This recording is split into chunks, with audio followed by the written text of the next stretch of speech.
Halo, selamat sore pemirsa. William Darmawan kembali menjumpai Anda dalam Beranda. Gimana kabar Anda sore hari ini? Semoga menyenangkan dan juga buat Anda yang masih beraktivitas, selamat beraktivitas. Pada sore hari ini kita akan membahas seputar narkoba. Bagaimana narkoba itu begitu mudah memasuki kalangan-kalangan anak muda, bahkan juga dengan mudah masuk ke kalangan selebritis dan artis. Pada sore hari ini kita akan membahas seputar membatasi pergaulan dari narkoba, dan kami mengundang partisipasi Anda untuk telepon di 02151551111 untuk bergabung mengenai topik pada sore hari ini. Sudah ada narasumber yang luar biasa, yang cantik. Sebelah saya ada Mbak Frida Luciana, Duta Anti Narkoba Granat. Apa kabar Mbak? Baik, alhamdulillah. Apa kabar juga? Alhamdulillah baik. Juga ada Pak Sumirat Duyanto, Kabak Humas BNN. Apa kabar Pak? Baik, alhamdulillah. Seger ya Pak ya sore hari ini ya. Yang di ujung jangan diem aja Pak, tidur lagi. Ada Pak Iskandar Irwan Hukom, Sekretaris Jenderal YK. Apa kabar Pak? Baik. Kalau kita melihat gitu ya, fenomena anak muda dan narkoba begitu dekat. Ini fenomena apa? Dan memang sepertinya dari dulu ya. Dan sekarang apakah terus meningkat atau seperti apa? Siapa yang mau jawab? Ini saya lempar dulu nih. Jadi kalau berdasarkan hasil penelitian Badan Narkotika Nasional tahun 2004, kemudian 2008 dan 2011, itu sebenarnya memang masih ada peningkatan. Tapi peningkatan itu dalam arti kalau tadinya kita ibaratkan grafik meningkatnya tajam, sekarang ini peningkatan sudah mulai bisa dikatakan mulai ada yang tertekan. Jadi tadinya 2004 ke 2008 itu peningkatan 100.000 per tahun. 2008 ke 2011 peningkatan itu menjadi 67.000 per tahun. Artinya kita berharap ke depan dengan semakin semangatnya seluruh lapisan masyarakat, media, itu bersama-sama memberantas. Saya yakin ke depan bisa datar terus pada titik tertentu dia akan mulai turun. Artinya grafiknya sudah tidak naik lagi, tapi sudah mulai menurun, dan persentasenya juga tidak seperti dulu lagi gitu loh. Tapi itu juga tetap banyak ya datanya di lapangan ya. Ada 3,8 juta pecandu atau penyalahguna narkoba yang saat ini ada di Indonesia, penelitian tahun 2011. Jadi cukup banyak sekali dan memberatkan, dan itu sebagian besar adalah anak muda atau gimana Pak? Kelompok produktif. Artinya usia yang paling banyak itu antara 10 sampai 15 sampai 59 tahun kelompok produktif itu. Kami pernah membuat satu assessment ya di kalangan anak-anak yang coba-coba. Itu dibuktikan bisa 1 dari 4 yang coba-coba biasanya berlanjut menjadi pecandu. Jadi kalau data dari Badan Narkotika Nasional ini 3,8, kalau misalnya kita kali 4 ya berarti yang pernah coba-coba tuh. Jadi harusnya kalau kita percaya semua data-data itu ya. Nah memang tidak semua yang pernah coba berakhir dengan kecanduan. Tapi dia sudah berada dalam kelompok yang sangat beresiko untuk menjadi pecandu. 3,8 itu termasuk yang teratur pakai dan coba-coba Pak? Iya. Teratur pakai seperti apa tuh? Misalnya satu minggu sekali atau? Hitungannya kita definisikan untuk coba-coba itu kurang dari 5 kali dalam 1 tahun. Teratur pakai setiap minggu dia harus pakai. Pecandu sudah tidak ada hitungan lagi. Bisa 3 jam, bisa 4 jam. Kalau Pak Frida ada komentar? Ya ini memang kalau yang tadi disebut fenomena memang kelihatannya lebih karena masyarakat di kelompok remaja itu memang rentan kan, karena mereka lagi cari jati diri, mereka lagi kepengen coba-coba, terus kalau nggak pakai dibilang nggak gaul gitu kan. Jadi memang mereka ini harus betul-betul dikawal lah, baik dari lingkungan keluarga yang terdekat maupun lingkungan masyarakat ya. Kalau nggak memang mereka ini paling rentan untuk bisa dimasuki. Karena masih labil ya? Betul, masih labil, dan itu tadi masih berusaha mencari jati diri, dan kemudian mereka masih jiwanya pengen coba-coba kan gitu loh. Nggak asik nih kalau nggak nyoba, apalagi kalau temannya gitu ya? apalagi teman yang pernah nyoba ngasih ngasih saran gitu. Wah, kalau gue lagi pusing gue pakai ini gue bisa fly atau bisa lupa gitu. Nah, itu yang buat mereka jadi ya deh nyobain deh gitu. Nah, kalau kita lihat nih Bapak ya, memang pemesanan narkoba lewat internet ini sudah marak dari dulu, dan atau baru-baru ini bagaimana juga pencegahannya Pak? Jadi kalau kita lihat data yang ada yang dikeluarkan dari INCB itu sebenarnya sudah cukup lama, dan di situ dikatakan juga bahwasanya di India, Amerika dan Cina merupakan negara yang warganya menggunakan online ini sebagai media untuk pemesanan atau transaksi narkoba. Nah, kita di Indonesia makanya di Badan Narkotika Nasional melaksanakan atau membentuk tim khusus, yaitu di Direktorat Intelijen dengan memanfaatkan tekno intelijen.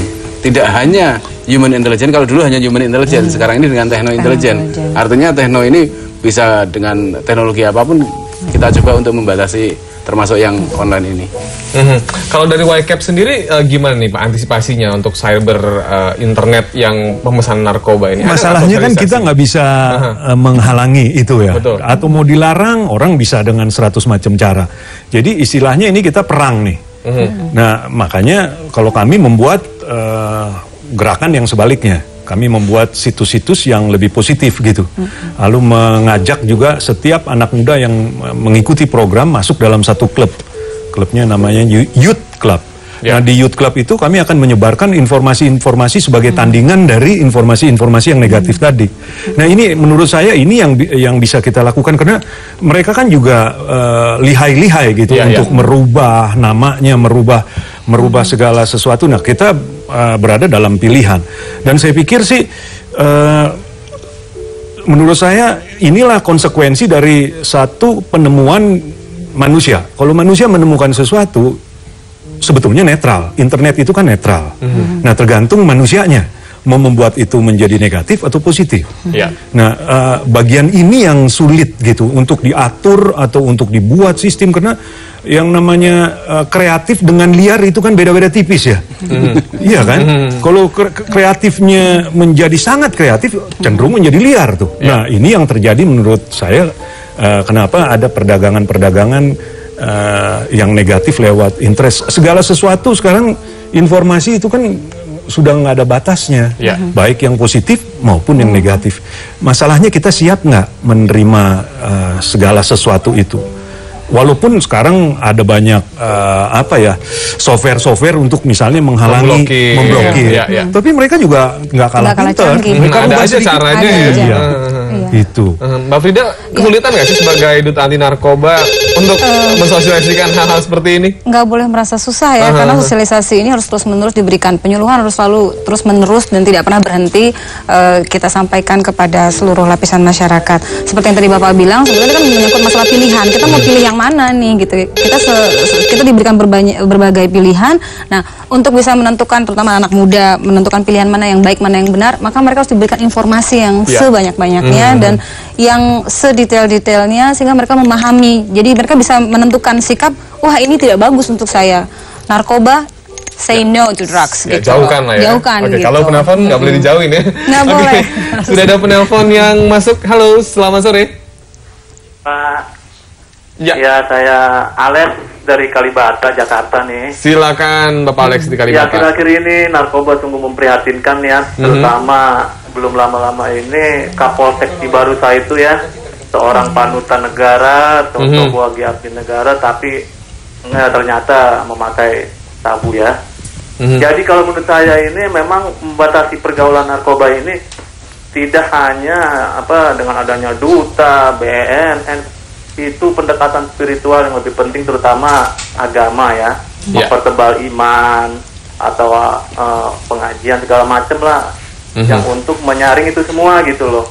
Jadi namanya narkoba itu selama dunia masih berputar, manusia itu masih ada, itu namanya narkoba, koruptor, korupsi, teroris itu tidak akan hilang, paling bisa minimize, memperkecil saja Pak, karena itu merupakan dinamika dari kehidupan.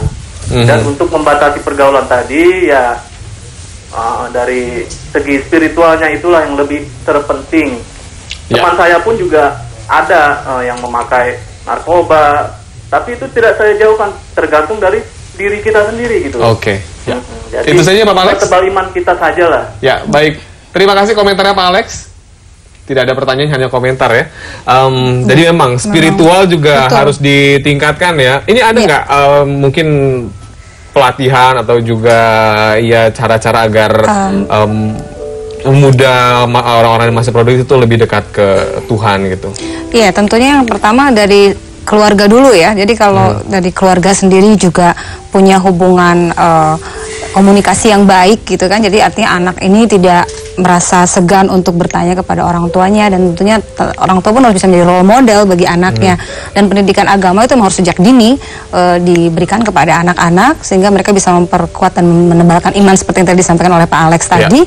Jadi akhirnya mereka bisa memilih yang mana yang sebetulnya ini bertentangan dengan ajaran agama dan mana yang tidak gitu kan. Kalau mereka sudah punya kekuatan informasi maupun kekuatan iman tadi, mereka tidak akan terpengaruh dengan mudah gitu. Walaupun ada keinginan coba-coba dan gejolak muda itu tetap mereka bisa tetap batasi pendirian gitu dan membatasi pergaulan. Iya. Tapi memang menarik ya, di tengah seperti di Jakarta, kota besar, kita kadang nggak tahu ketika kita berteman ternyata dia adalah seorang pengguna narkoba gitu. Bagaimana nih Pak? Ada yang mau komentar nggak mengenai hal ini? Kalau Badan Narkotika Nasional di sini melaksanakan berbagai macam kegiatan di situ, ada komunikasi, informasi dan edukasi. Kita membentuk kader-kader di kelompok remaja, kelompok pelajar dan mahasiswa, kelompok rumah tangga maupun kelompok pekerja. Termasuk di salah satunya adalah kelompok pembina atau di bidang iman tadi, keagamaan tadi. Nah, di sini memang yang masalah keagamaan ini kita rasakan yang paling utama sejak dini, anak itu jangan sampai diberikan ada kegiatan yang abu-abu. Jadi Abu-abu harus seperti apa tuh Pak? Jadi gini, hidup itu hitam atau putih. Anak itu jangan diajarkan yang abu-abu. Kalau diajarkan yang abu-abu, anak ini menjadi bimbang. Dengan bimbang, mereka pasti akan dengan adanya kawan yang memberikan sesuatu yang negatif sedikit saja, dia akan coba-coba. Tapi kalau bimbang dia ya? Bimbang. Kalau kita yang benar-benar, yang salah-salah, tidak ada abu-abu di situ. Jadi harus tegas gitu. Kalau nggak mereka akan mudah terpengaruh gitu ya Pak ya. Kalau mereka akan sangat mudah dimasuki oleh pengaruh-pengaruh yang.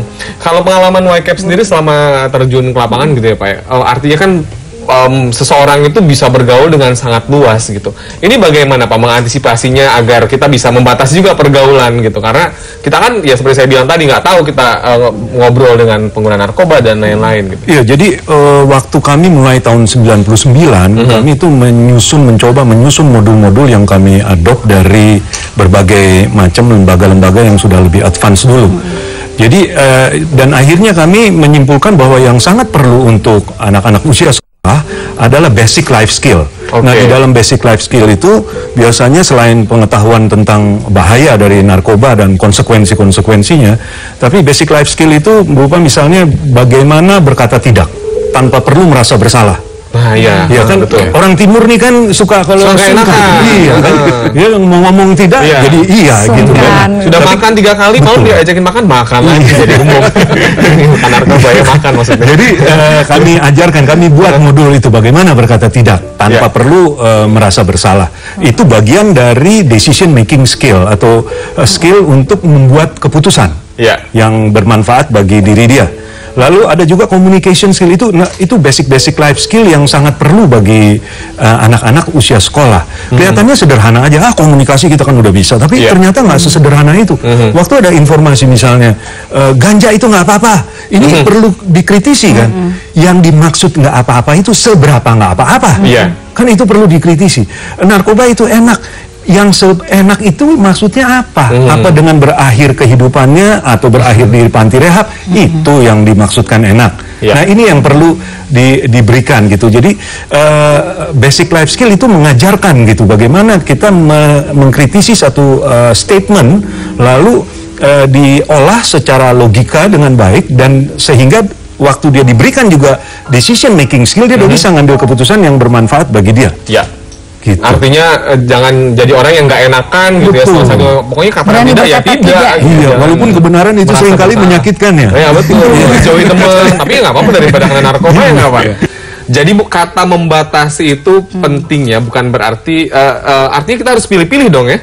Iya, harus berani memilih, dan tadi yang seperti disampaikan Bapak juga harus berani memutuskan gitu loh, bahwa hidup itu banyak pilihan, apalagi sekarang kan dengan segala kecanggihan teknologi, dengan segala macam jenis hiburan dan aktivitas gitu kan. Tadi kan juga disampaikan, pilihlah aktivitas, tapi aktivitas yang positif, mungkin dengan ekstrakurikuler yang baik ya, yang bagus-bagus, dan membuat mereka juga tidak dimungkinkan untuk punya pikiran-pikiran coba-coba yang nggak perlu gitu.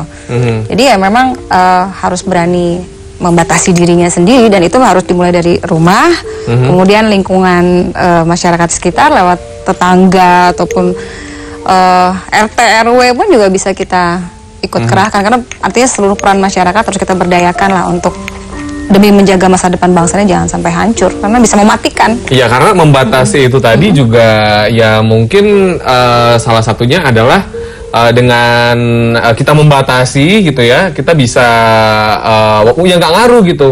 Temen satu ditinggalin udah deh nggak apa-apa gitu kan, masih ada teman-teman yang lain gitu, bodoh amat gitu. Tapi kan kita sebagai orang yang kehidupan sosial, ketika sudah akrab dengan seseorang itu kan sulit untuk melepaskannya. Siapa yang bisa berkomentar nih melepaskan pertemanan itu? Jadi masalahnya kalau udah kalau teman baik itu kan nggak mungkin Menjerumuskan temannya. Oh kita gitu ke ya? Iya dong.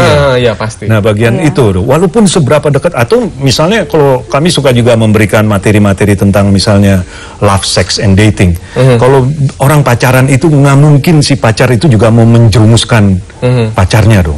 Kalau sudah menjerumuskan, ini bukan yang baik. Standar kebaikan apa yang digunakan? Waktu dia bilang, ini teman saya baik kok, tapi ngajak saya untuk merokok misalnya. Ini sebaik apa maksudnya, kok ngerusak malah?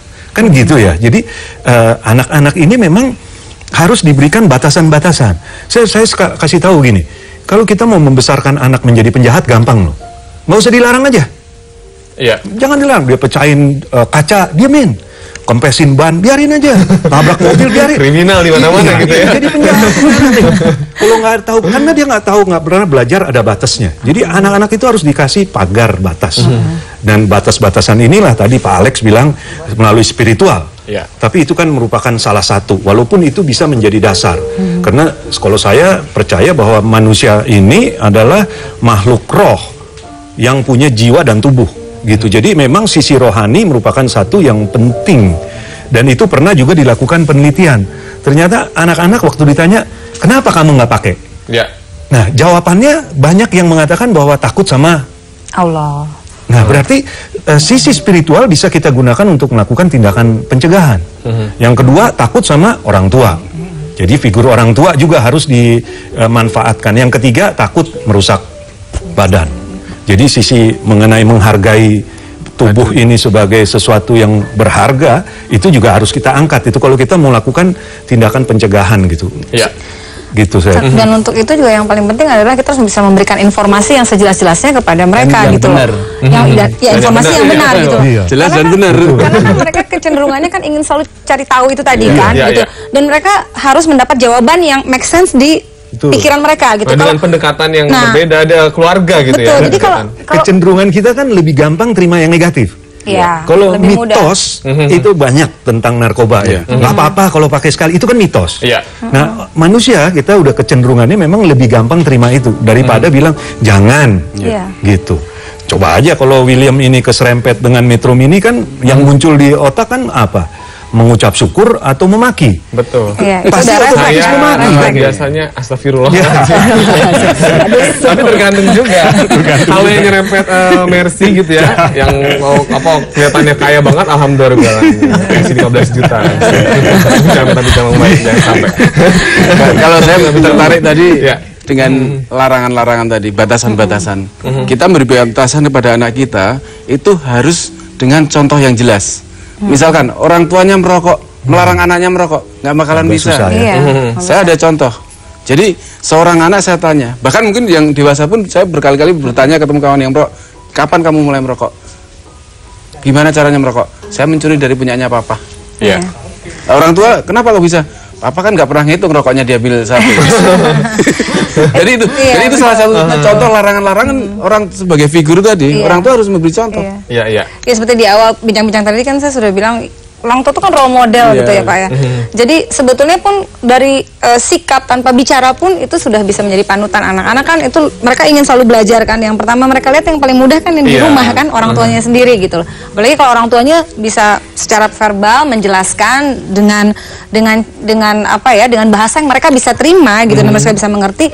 Dan harus detail, anak sekarang itu kan Iya. sangat kritis gitu loh. Jadi kita kalau kita cuma ngasih jawaban-jawaban, apalagi kalau zaman dulu gitu kan, kasih jawaban yang gampang gitu. Kenapa sih nggak boleh gunting kuku malam-malam gitu? Oh, Pak Malik nanti datang ini segala Tapi itu macam. malah teringat ya. Ya, tapi kan sebetulnya kalau diberi alasan lebih logis, misalnya karena malam-malam takutnya Iya. luka, salah gunting iya. gitu. Jadi harus dikasih jawaban yang logis. Anak sekarang nggak bisa dikasih jawaban-jawaban yang Jadi orang tuanya harus belajar apa itu Buat narkoba, narkoba. apa jenisnya apa, bentuknya seperti apa, bahayanya seperti apa, orang tua harus tahu juga. Harus bisa menjelaskan. Harus bisa menjelaskan sehingga si anak ini begitu tanya, oh ini bahayanya demikian. Ini jangan sampai narkoba apa orang tua nggak tahu gitu.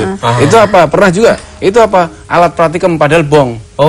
Jadi orang tuanya sendiri nggak tahu itu. Jadi bukan gunanya orang tua tahu itu bukan hanya untuk supaya dia bisa menjelaskan kepada anak-anaknya, tetapi dia bisa mengenali apakah anak-anaknya ini sudah artinya sudah mulai terjerat narkoba atau tidak. Jadi kalau dia menemukan barang-barang yang sebetulnya itu barang-barang alasannya praktikum, dia bisa dibohongin sama anak-anaknya gitu kan. Anak saya pinter-pinter loh. Saya ke Pak Sumirat dulu. Pak, memang begitu banyak ya Pak data narkoba itu telah memasuki dunia anak-anak, anak SD, SMP gitu ya. Kalau untuk SD memang kita belum menemukan. Artinya kemarin ada kasus tahun 2008 itu kesalahan orang tua sebenarnya. Begitu kita telusuri ke Jakarta Barat, ke Mabes Polri, ternyata ada kasus di mana? Rumah Sakit Fatmawati. Itu kasus ini kesalahan orang tua. Orang tuanya pulang karena ngantuk habis dugem atau apa, menaruh barang itu di meja. Kemudian ibunya melihat kok barang dipikirnya makanan atau sejenisnya, dikasihkanlah kepada anaknya.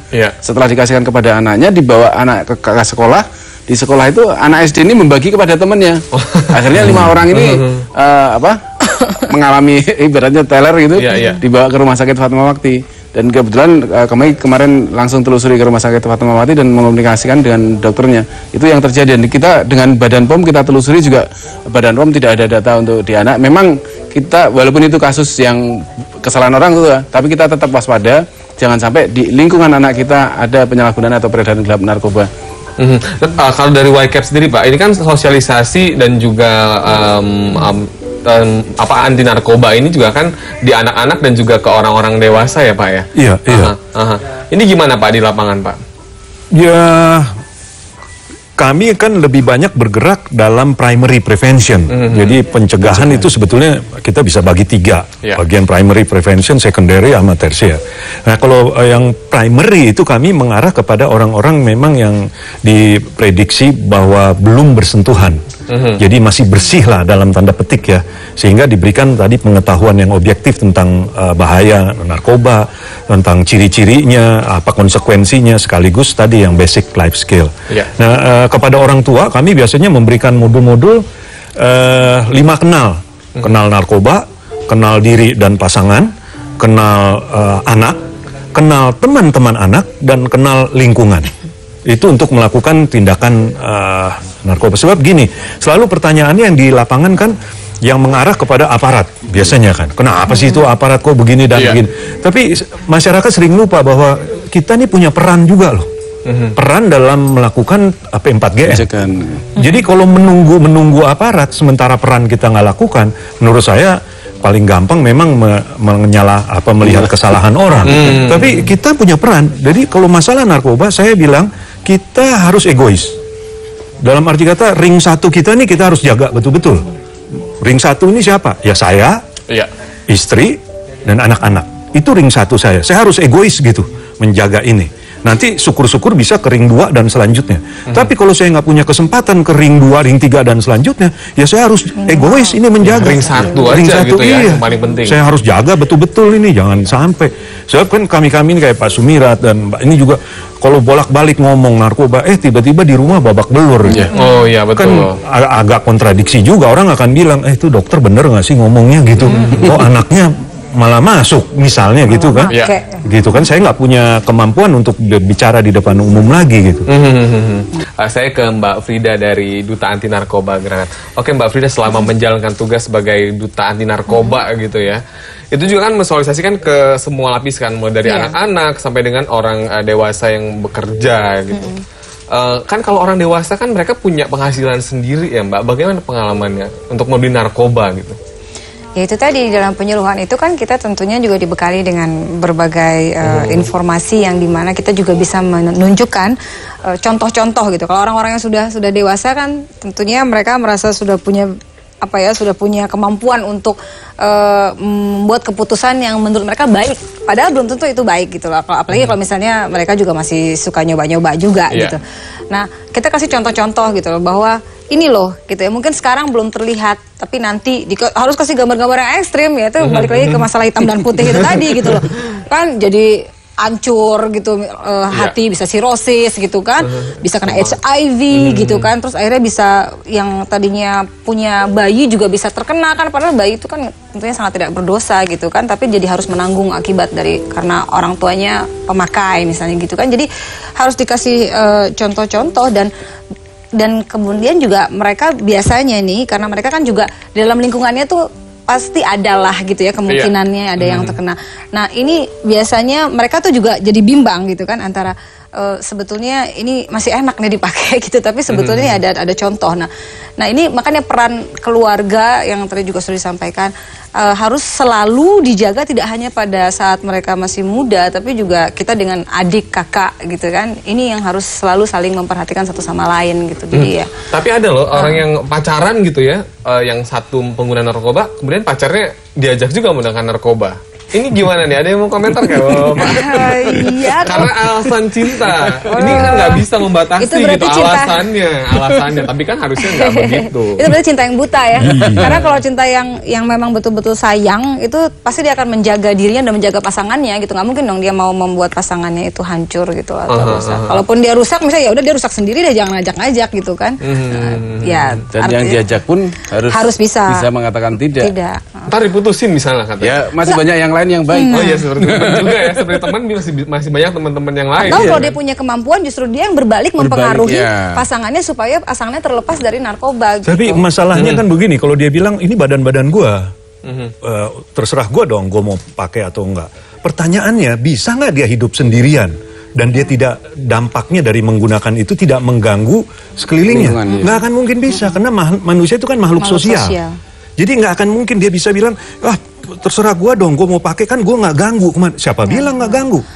Ya kan, cara belinya aja mungkin udah ngeganggu. Karena dia beli di tempat-tempat yang mana masyarakat sekitar terganggu karena ada bandarnya, iya tau Pak Sumirat ya. Lalu waktu dia pakai, dia teler segala macam, apa dia nggak membahayakan yang orang lain? Jadi nggak bisa kita bilang bahwa ini kan saya sendiri, saya bertanggung jawab, nggak bisa. Itu mitos juga itu. Itu juga ada sesuatu yang salah biasanya dari orang tua. Orang tua memberikan arahan pada anak. Kadang-kadang kalau melarang, kamu jangan ini, kamu jangan itu. Nanti kalau kamu sudah punya uang sendiri terserah. Itu statement orang tua yang menurut saya akhirnya ngiyang dan terpatri di itu ya. Begitu mereka sudah bekerja, sudah punya uang sendiri, akhirnya seperti tadi. Ini uang saya sendiri, badan-badan sendiri. Dan harus diingatkan juga bahwa dia pertama yang tadi sudah disampaikan sebagai makhluk sosial. Yang kedua, bagaimanapun walaupun dia bilang ini badan-badan gue, tapi dia harus punya tanggung jawab bahwa sebagai manusia dia tidak bisa hidup sendiri, dan kalau dia sudah pakai dan dia sakit, akhirnya kan akan menyusahkan orang di sekelilingnya juga gitu loh. Dan bahkan juga cara dia mendapatkan narkoba itu sendiri, pada saat dia tidak punya uang, dia bisa sampai mencuri, dia nggak peduli walaupun itu misalnya uang orang tuanya, adiknya, uang sekolah adiknya bisa dia pakai, atau ada lihat perhiasan ibunya ngegeletak sedikit disamber gitu, karena ya kan tidak murah membeli narkoba gitu kan.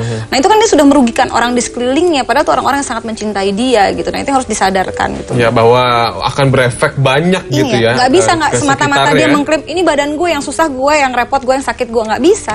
Dia sakit, sekelilingnya itu sakit. Belum lagi masalah aib ya kan, masalah sanksi sosial dari masyarakat di sekitar gitu. Iya, jadi dia akan sangat egois kalau dia mengatakan bahwa ini badan gue, ini semua yang ngerasain gue kok, yang susah gue. Enggak, yang susah itu orang di sekelilingnya gitu loh. Sekolah sampai yang lebih luas sekalipun juga akan terkena dampak dari akibat penggunaan yang dia lakukan gitu loh. Jadi apapun itu harus dibatasi ya, termasuk pergaulan, dengan siapa kita berteman, kemudian juga dengan internet juga perlu dibatasi. Teknologi silahkan Bapak, ada yang komentar. Iya, gini ya, di Indonesia ya, setiap menit 6 anak itu nggak bisa melanjutkan pendidikan karena kemiskinan. Nah, kemiskinan itu sangat akrab dengan penyalahgunaan narkoba. Nah, sehingga kami menemukan data-data itu di lapangan. Mulai 2003, Yayasan Cinta Anak Bangsa itu berusaha untuk membantu anak-anak yang kurang beruntung ini untuk mendapatkan pendidikan-pendidikan, baik informal maupun formal. Karena idenya kenapa? Kalau anak-anak ini tidak dibantu, mereka kan akan cenderung bisa jatuh dalam 3 hal yang negatif. 1, tawuran atau kekerasan, kriminalitas. 2, perlaku beresiko, seks bebas dan lain. Dan ketiga, perdagangan narkoba. Nah, cara mengantisipasinya apa? Harus dikasih pendidikan.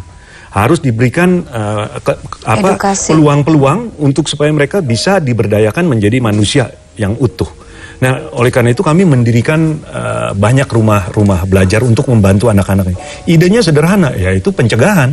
Ide awalnya ya, pencegahan terhadap bahaya narkoba. Tapi setelah berkembang ya kami melihat bahwa memang karena kemiskinan sangat akrab dengan penyalahgunaan atau perdagangan bebas narkoba, ya ini merupakan salah satu tindakan pencegahan juga. Sudah ada penelpon lagi yang masuk. Langsung saya sapa. Halo, selamat malam. Halo, selamat malam.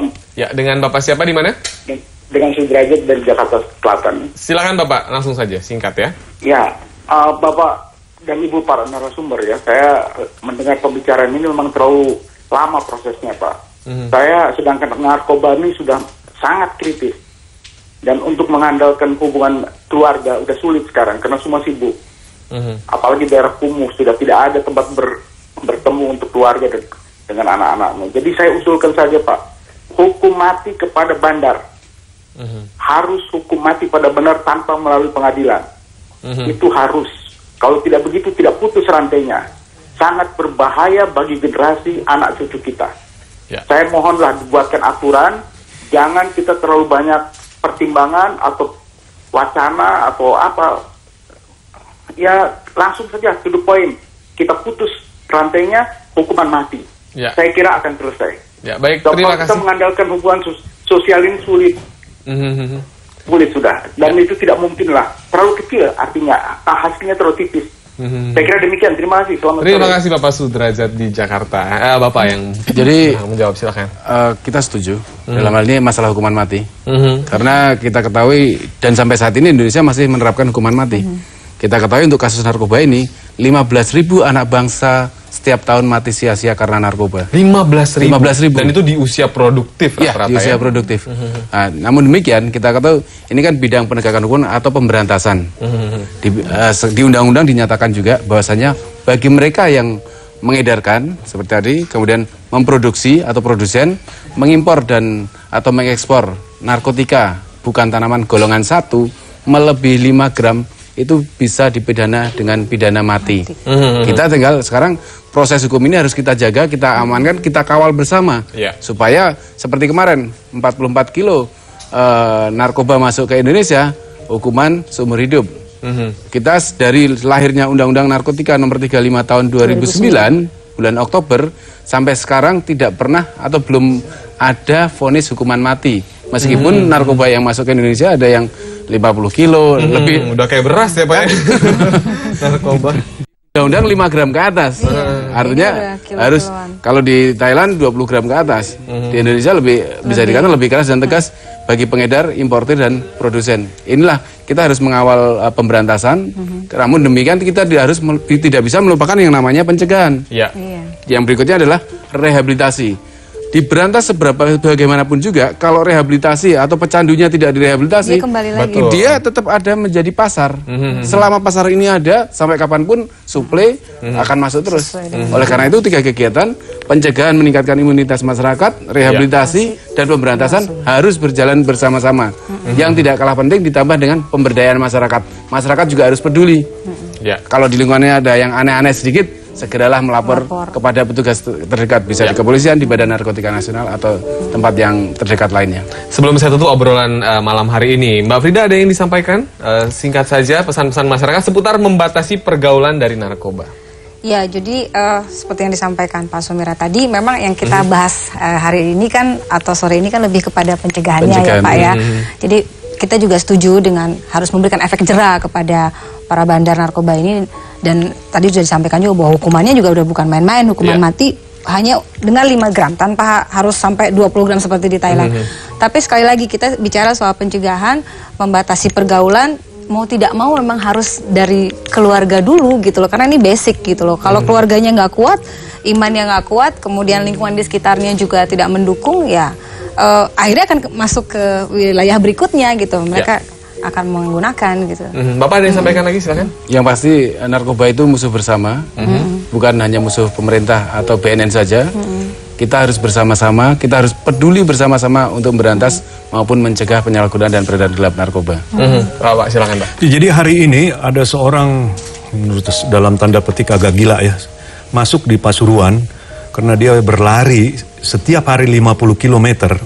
Dan hari ini dia masuk di Pasuruan untuk menghimpun dana, membantu anak-anak yang nggak beruntung. Nah, orang ini namanya Scott Thompson. Menurut saya kita bisa banyak melakukan hal-hal yang positif untuk memperbaiki negara ini. Nah, salah satunya ya seperti Scott Thompson itu yang dia punya event namanya Berlari Terus. Dan dia mengumpulkan dana untuk membantu anak-anak yang tidak mampu untuk bersekolah formal. Karena anak-anak ini sangat rentan untuk jatuh, salah satunya ke dalam perdagangan bebas narkoba. Nah, tapi kita juga semua bisa melakukan kita masing-masing. William misalnya sebagai presenter bisa menyampaikan informasi, Pak Sumira tentu saya, Mbak ini juga atau semua kita bisa punya peran loh. Nah, ini kalau semua masyarakat Indonesia punya kesadaran begini, saya pikir BNN akan menjadi lebih mudah. Kerjanya. Granat, Yayasan Cinta Anak menjadi lebih mudah kerjanya. Nah, tapi meningkatkan kesadaran kepedulian ini kan, itu mudah. yang susah. Intinya harus ada sinergi dari seluruh lapisan Makanya elemen kita masyarakat. diundang kan gitu. kalau nggak ada acara atau peristiwa ya. Mudah-mudahan sih Karena kita diundang nggak lagi mungkin ya Pak. kerja sendiri gitu ya. Jadi memang. Baik, sebenarnya obrolan banyak seru tapi waktu terbatas. Terima kasih Mbak Frida, terima kasih juga Pak Sumirat, Pak Iskandar juga terima kasih. Kita ketemu lagi di tema-tema yang seru. Baik pemirsa, yang pasti batasi diri Anda dari pergaulan Anda. William Darmawan mengucapkan terima kasih atas perhatian Anda. Selamat malam dan sampai jumpa.